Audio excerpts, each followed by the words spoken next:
All right, a good one for you to see. This is actually after we talked. You hit this one really well on the left. But the part for that is there are 6 things that someone could move to hit a golf shot. We can move our hips, shoulders, wrist, arms,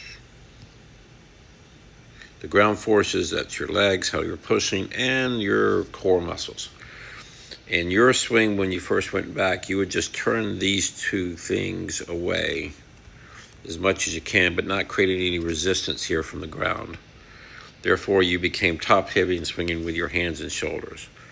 So as Jon Rahm goes away here, you can see that he is not trying to make a wind up. He's trying to create resistance here and here.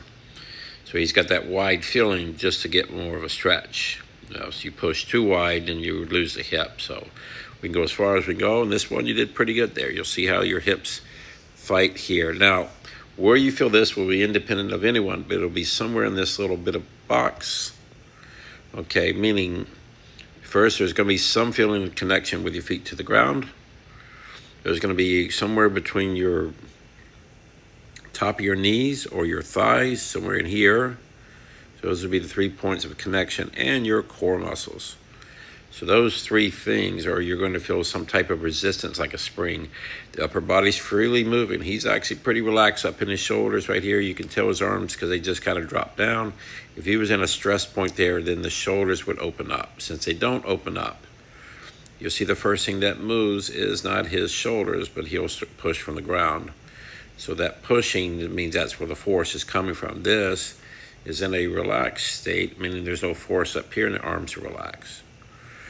When the other day when you were swinging, you were just turning from the shoulders and trying to get to turning. So once you feel that resistance, then that allowed this to go down and he can now hit that bag or that feeling of creating that force. So that's his resistance. Now if we do the drill,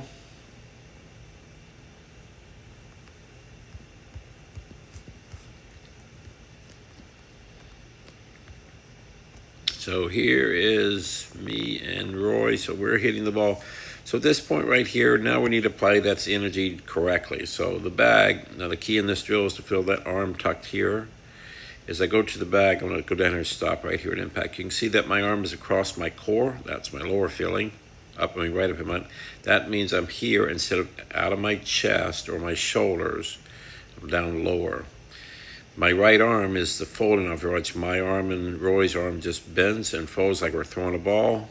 That's help creating speed and the force of that ground. So again, we're feeling the spring effect here. I feel like I'm creating this spring, which makes it easier to get energy to my core. If I didn't have that, I would just have to twist, and that's what your swing was. It was twisting through, hopefully square in the face.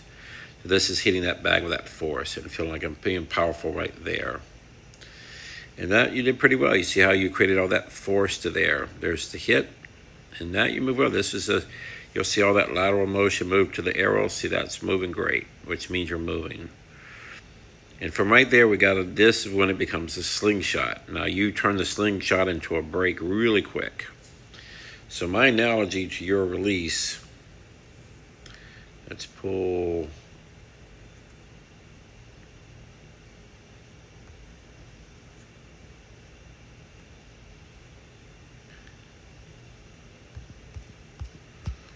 So my analogy to your release is if you're on an airplane, you're a pilot, everyone would hate you.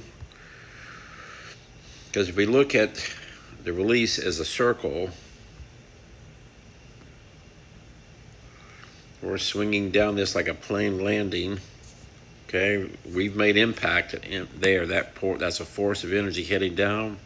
We've just landed the plane that has hit the ground, but now this club is going to release that energy from the bottom to the golf club.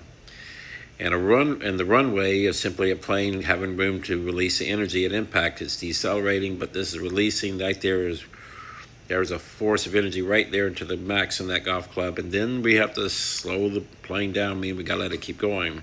When you go right here, you're still creating a hit, and then you're trying to hold that hit. And by doing that, you're slamming on the brakes. And if you're on a plane, you would just hit land and slam on the brakes, everybody go flying. So you got to let it go. Hit, there's your force, and then let it fly. And mean your arms need to, right there, you just got to fold your arms and give up control. And part of that is your way of trying to stop other things, but as soon as you hit that, the slingshot, there's a hit, and then we got to let it fly.